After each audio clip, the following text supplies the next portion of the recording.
This is the video lesson for conservation of energy. The essential questions for this lesson are: how do we know if energy is conserved, and in what circumstances is energy conserved? So let's talk about the conservation of energy. So if no external forces do work, then the change of energy, delta E, is equal to 0. So if delta K plus delta U, which is equivalent to delta E, equals 0, that means that delta K equals minus delta U. So the system can change potential energy for kinetic energy and vice versa, but the total mechanical energy always remains the same. So this is in the situation where we have no external forces doing work.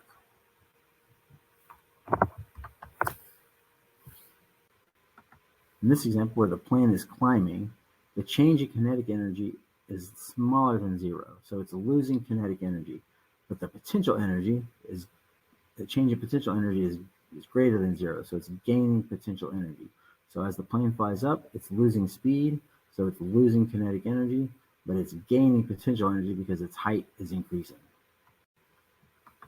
And in the second example, since the plane is diving, the plane is gaining kinetic energy. So the change in kinetic energy is greater than 0, but it's losing altitude. So the change in potential energy is less than 0. So it's losing altitude, so its change in potential energy is going down while it's speeding up as it goes. So its change in kinetic energy is greater than 0. Okay, so continuing to look at conservation of energy. If only forces like gravity or spring are part of a system, its total mechanical energy stays the same. So total mechanical energy stays the same. So we call the force of gravity and the spring force conservative forces, because they don't change the total mechanical energy. We call those forces conservative forces. So if we look here at our ball dropping, we have the ball starts at y sub naught, or y naught, and it has an initial velocity of 0. So as it falls, when it reaches the height of y, it has a velocity v. And finally, when it falls all the way down to the ground at 0 height, it has a final velocity of v sub f. So we can look at our equations here. So the gravitational potential energy at the beginning at UG naught is equal to m times g times y naught, and our potential energy is 0 because our initial velocity is 0. At the middle point, u sub g, we have m times g times y, and our kinetic energy is 1/2 mv squared because our velocity is just v. And then our final potential energy, UGF, is equal to 0 because our height is 0, and our kinetic energy, K sub f, is equal to 1/2 mvf squared because our final velocity is v sub f. But everywhere, at every point, the total mechanical energy, K plus U, is going to be a constant. Okay, so let's look at an example here. We have a 2-kilogram ball dropped from a height of 20 meters. What are its kinetic energy and its velocity when it's 5 meters above the ground?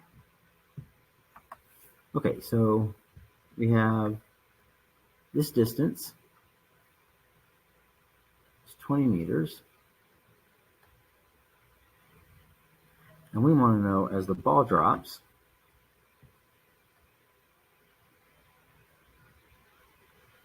so when it reaches this height of 5 meters above the ground, what is velocity and kinetic energy? Okay, so the way we're going to figure this out is we are going to use conservation of energy. So we know that our total energy is equal to K plus U, which is UG. So we can say that our initial kinetic energy plus our initial gravitational energy is going to equal our kinetic energy at 5 meters plus our potential energy at 5 meters. So our potential kinetic energy at the beginning is equal to 0. And our potential energy at 5 meters is equal to mgy at 5 meters. So our kinetic energy is equal to mgy at 5 meters.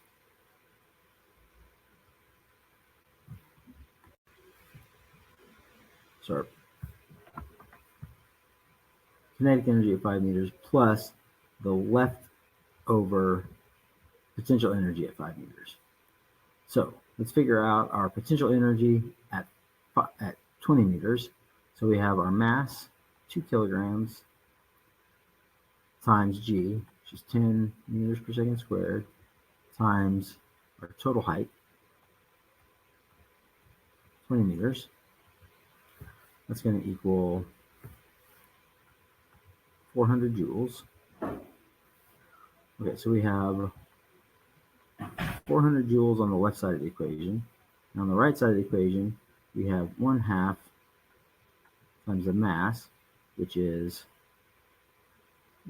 2 kilograms, times v squared, plus we have 2 kilograms times 10 meters per second squared times 5 meters.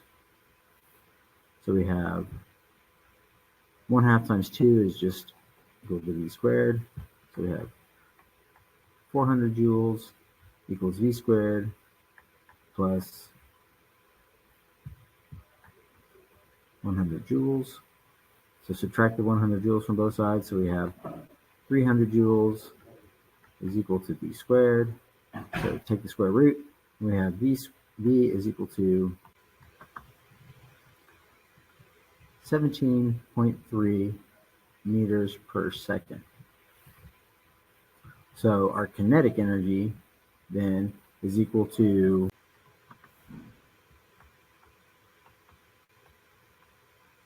300 joules. So let's talk for a minute about the advantage of using energy to calculate things rather than kinematics and forces. So we know how to describe the ball falling from a height with kinematics and forces. So how is using energy different? So when we're describing free-falling objects and straight ramps with forces, it's fairly straightforward because the forces are constant. So again, with a straight ramp or just something just dropping straight down, the forces are fairly constant. So that's pretty straightforward. But when we're talking about more complicated paths, so if you have a curved path, for example, using Newton's laws are more difficult because the forces are changing over time.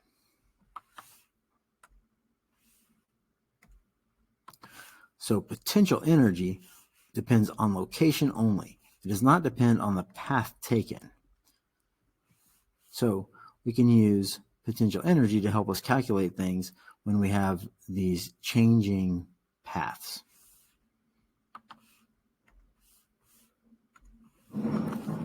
So in the absence of non-conservative forces like friction, the final state of a system, so we're talking here about the final position, the final velocity, or the final energy, does not depend on the path taken to get there. So it doesn't matter that the ball rolling down this curved ramp is curved. All that matters is that it went from this point to this point.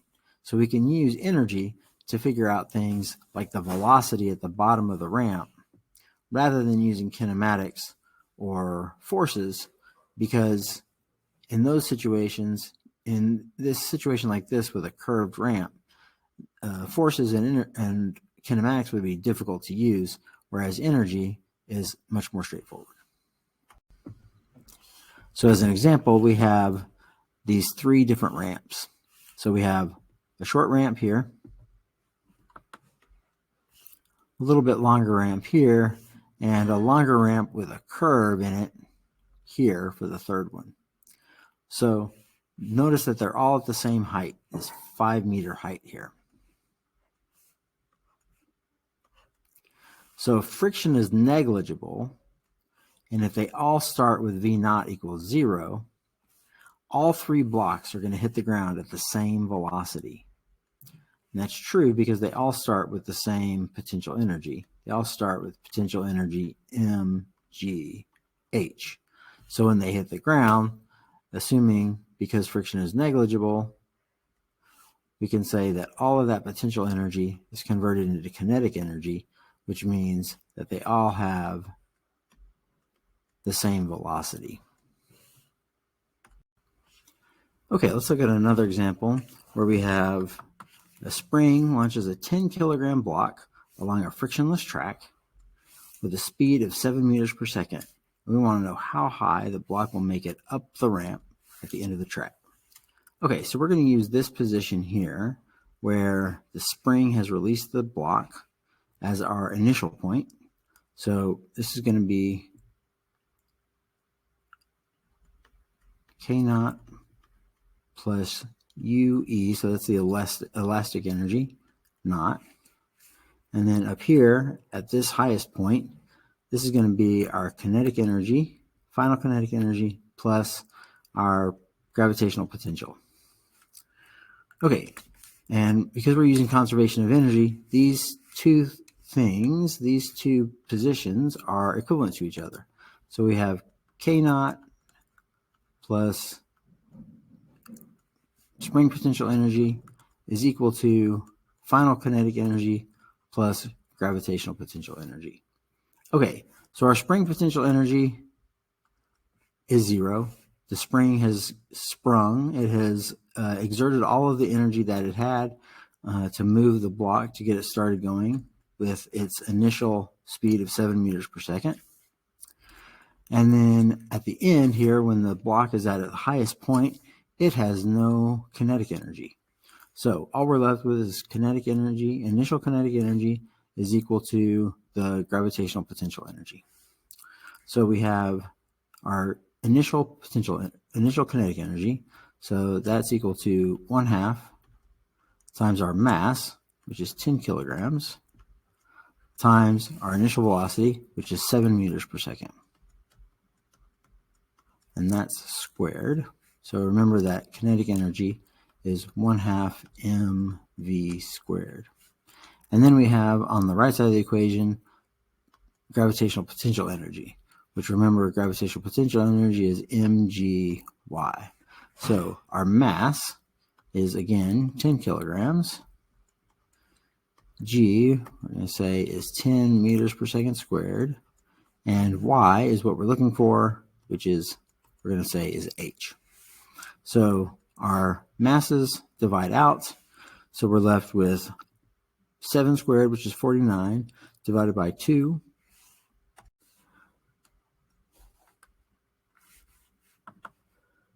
So we have 24.5 meters squared per second squared on the left side.